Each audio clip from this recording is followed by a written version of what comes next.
Welcome to Spread the Word! So I read Lies We Sing to the Sea, a young adult fantasy. It is about Penelope's maids. So Penelope in the story of Odysseus, he comes back from his voyage. He is like, oh, all of these maids have had sex with all of these men and their maidenhood is ruined. And the reason that they had sex with all these men is because Penelope put them in the situation for that to happen. You know, just... They're using their feminine wiles. Yes.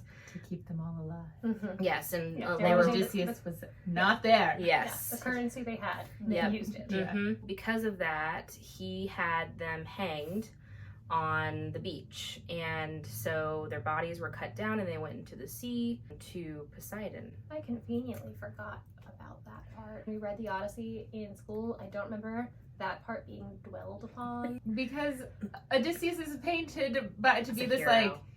like, you know, Perfect man. even-handed, like very fair human, blah blah blah. Clever. Blah. He's like Papa Stark. Is how Yeah. I feel like he's like Papa Stark. You know? But he's not really. No, he Papa had all Stark those women would hanged. spit Yeah. on him. Mm-hmm. Yeah. Well, but he wouldn't because he's not rude. So the author, Sarah Underwood, read about, you know, what happened to Penelope's maids, and she was like, well, that's bullshit. So there's only one named maid from the Odyssey, Melantho, and so she's one of the three main protagonists in this story. There's Melantho, one of the maids. There's Leto. She is another perspective that I'll explain, and Matthias, who is the prince of Ithaca. We start off and Leto is about to be executed, and it seems that every year 12 women start to get scales on their necks, which means they're marked for Poseidon, and they must be sacrificed on the beach as a continuation of the maids years before. Poseidon was basically like, okay, cool, I like that, that's fun. Also, he has a thing against Odysseus because, you know, of what happened during the Odyssey. He's pretty pissed about that, and he's like, oh yeah?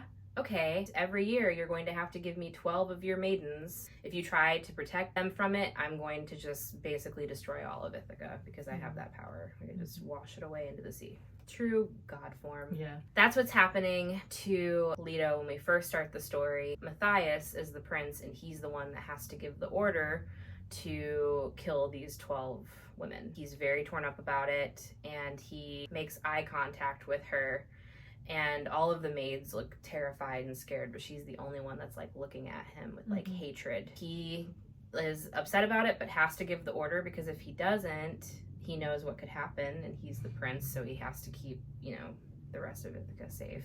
And so he gives the order, and she is hanged, and she goes into the sea. And she floats off onto an island where she is brought to life by Poseidon, and she meets Melantho, one of the original maids, who apparently takes these 12 women every year and buries them on the island as an offering, like that's what she's supposed to do from Poseidon.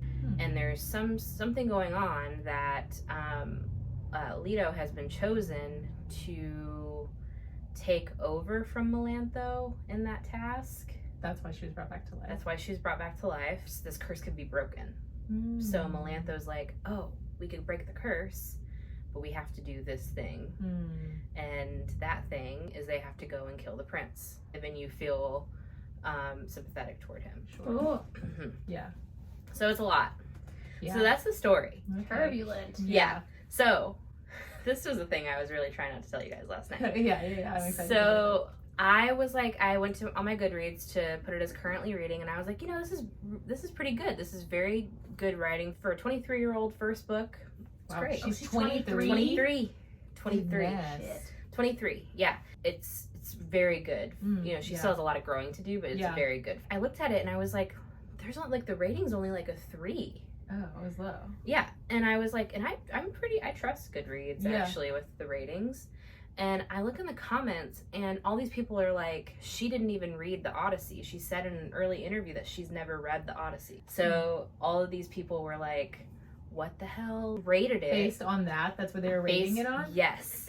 Isn't that? Well, that's kind of messed up. I know. Especially with something like the Odyssey that's been like spark noted to hell. Yes. Like, Right. Everyone knows this basic story. Easily understand the basic plot and the characters of the Odyssey. Like, there's no reason to be a gatekeeping asshole. Exactly. Also, just because she didn't read the Odyssey doesn't mean she didn't do any research. And she did extensive research. This is a 23-year-old woman who is getting started in her career, and you're going to go on her Goodreads and just rate it without...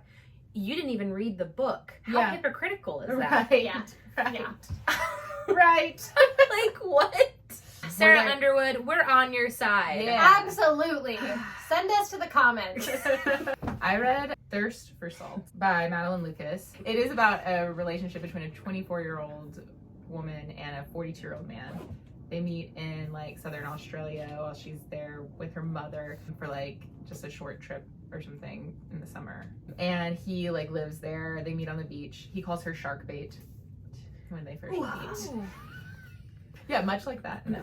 They begin this like sort of slow, steamy build into this relationship that's like very sensual and sexual. Even when she leaves to go back to the north, she stays in touch with him. They have like, I think it's like a 4 or 5 month long relationship. Not that long, but I guess kind of intense, or it feels intense to her because she's younger. She doesn't say this, but it's maybe like the first man she's loved, and he's so much older, and there's that whole dynamic. It lends itself to a lot of emotions, I feel. The writing is very sensual, and it's told like from her perspective, but as an older person remembering it.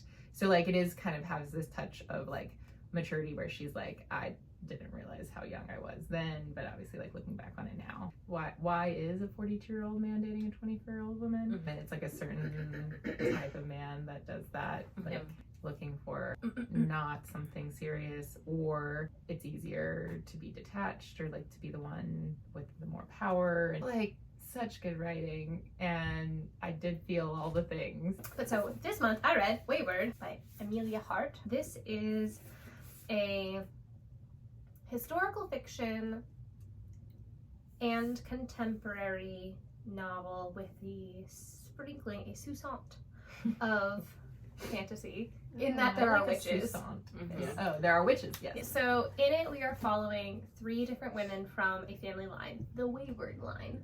Alpha, Violet, and Kate. Alpha is from, this is set in England, by the way. Alpha is in 17th century England. Violet is in World War II era and forward England. Kate is in ostensibly present day. Starting with Alpha in a dungeon awaiting a trial. And for a lot of the book, you're like waiting for her to like probably be hanged for being a witch. And then Violet is like super obsessed with bugs. She's a like weirdo 15-year-old on this beautiful estate. Her dad's an asshole, keeps her locked up. Very close age brother is able to go off to school, but he's younger. And like just doesn't, he has so much more freedom. And she's just like a certifiable weirdo for feminine standards of the 1940s for a teenager.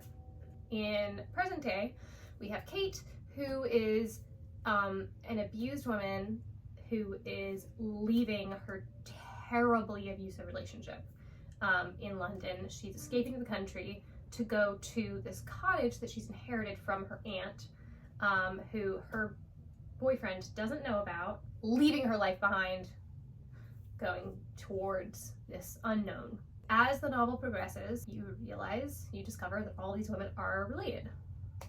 Oh, they're like descendants of each other? Oh, interesting. Yeah. That's and they fun. all have, it's very fun. And they all have something very sinister in common. Not sinister that they have done, and this book should get like a big sexual assault trigger warning.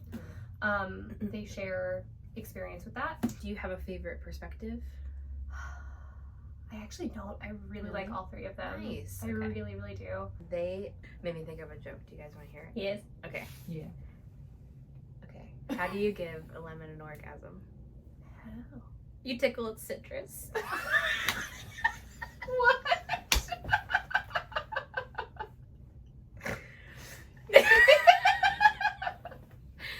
Thanks everybody for tuning in.